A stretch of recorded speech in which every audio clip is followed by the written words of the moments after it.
Hi എല്ലാവർക്കും എൻ്റെ YouTube ചാനലിലേക്ക് സ്വാഗതം. നിങ്ങൾ ആദ്യമായിട്ടാണ് എൻ്റെ ചാനൽ കാണുന്നതെങ്കിൽ സബ്സ്ക്രൈബ് ചെയ്യാൻ മറക്കരുത്. തൊട്ടടുത്തൊരു ബെല്ലൈക്കൺ കൂടി ഉണ്ടാവും, അതും കൂടി ക്ലിക്ക് ചെയ്യണം. അപ്പോൾ ഞാൻ അപ്ലോഡ് ചെയ്യുന്ന വീഡിയോസിൻ്റെ നോട്ടിഫിക്കേഷൻ നിങ്ങൾക്ക് കിട്ടും. അപ്പോൾ നമുക്ക് റെസിപ്പിയിലോട്ട് കടക്കാം. നമുക്ക് വളരെ എളുപ്പത്തിൽ എങ്ങനെയാണ് കുക്കറിൽ പാലട പായസം തയ്യാറാക്കുന്നത് നോക്കാം. നമ്മൾ കേരളീയർക്ക് എല്ലാ വിശേഷ അവസരങ്ങളിലും ഒഴിച്ചുകൂടാൻ പറ്റാത്ത ഒരു വിഭവമാണ് പായസം. ഞാനിവിടെ വളരെ കുറച്ച് ഇൻഗ്രീഡിയൻസ് മാത്രം ഉപയോഗിച്ചിട്ടാണ് ഈ പാലട പായസം തയ്യാറാക്കിയിരിക്കുന്നത്. അപ്പോൾ എന്തൊക്കെയാണ് ഈ പായസം തയ്യാറാക്കാൻ ആവശ്യമായ ഇൻഗ്രീഡിയൻസ് എന്ന് നമുക്ക് നോക്കാം.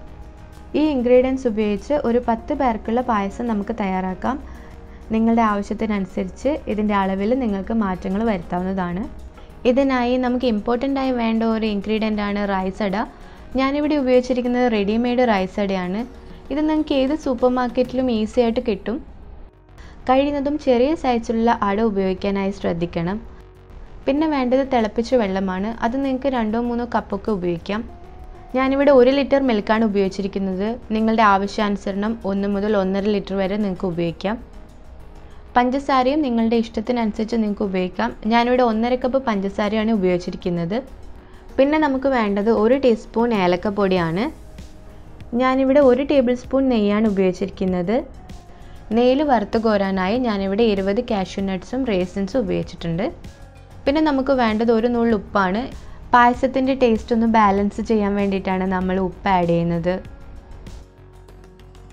നമുക്കിനി പാലട പായസം തയ്യാറാക്കാം. കഴിയുന്നതും ചെറിയ സൈസിലുള്ള അട ഉപയോഗിക്കാനായി ശ്രദ്ധിക്കണം. ആദ്യം നമുക്ക് ഈ റൈസ് അട കുക്ക് ചെയ്തെടുക്കാം. ഇത് വളരെ ഇമ്പോർട്ടൻ്റ് ആയൊരു സ്റ്റെപ്പാണ്.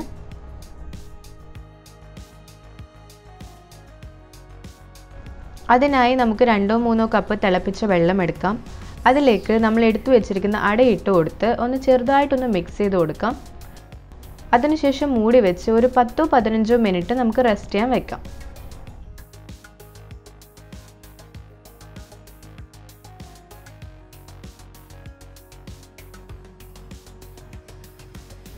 പതിനഞ്ച് മിനിറ്റിന് ശേഷം നമുക്ക് മൂടി തുറന്ന് ഈ വെള്ളമൊക്കെ ഒന്ന് ഊറ്റിക്കളയാം.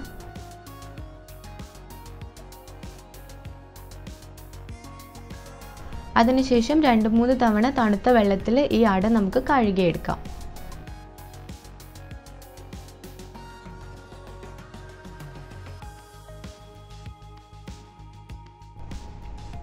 കഴുകിയതിന് ശേഷം നമുക്ക് വെള്ളമൊക്കെ ഡ്രെയിൻ ചെയ്ത് കളയാം.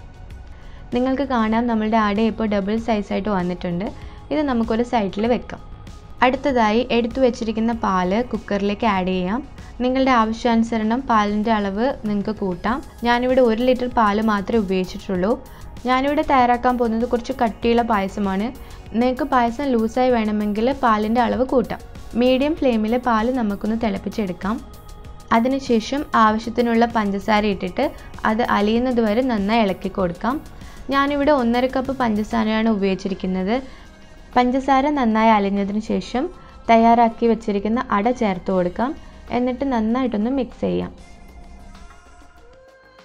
അതിനുശേഷം കുക്കറിൻ്റെ മൂടി ഇട്ടിട്ട് ലോ ടു മീഡിയം ഫ്ലെയിമിൽ വെയിറ്റ് ഇടാതെ നമുക്ക് പായസം കുക്ക് ചെയ്യാം.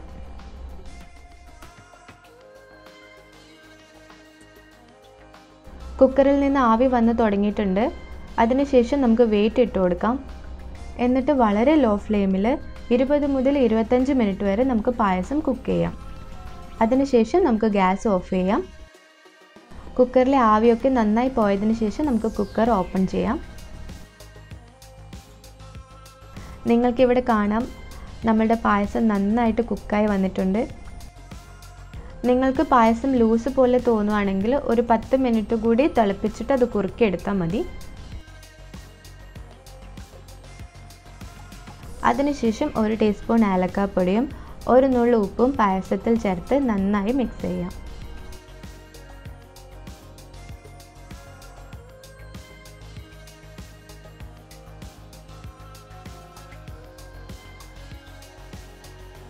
പായസം ഒന്ന് ടേസ്റ്റ് ചെയ്ത് നോക്കുക. അപ്പോൾ പഞ്ചസാര കുറവാണെങ്കിൽ ഈ സമയം നിങ്ങൾക്ക് ആഡ് ചെയ്ത് കൊടുക്കാം.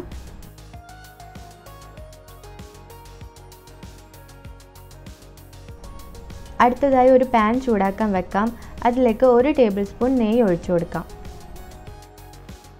ഫ്ലെയിം ലോ ആക്കിയതിന് ശേഷം നമ്മൾ എടുത്തു വെച്ചിരിക്കുന്ന അണ്ടിപ്പരിപ്പും മുന്തിരിയും കൂടി ഇട്ടിട്ട് ലൈറ്റ് ഗോൾഡൻ കളർ ആവുന്നത് വരെ നമുക്ക് ഫ്രൈ ചെയ്തെടുക്കാം.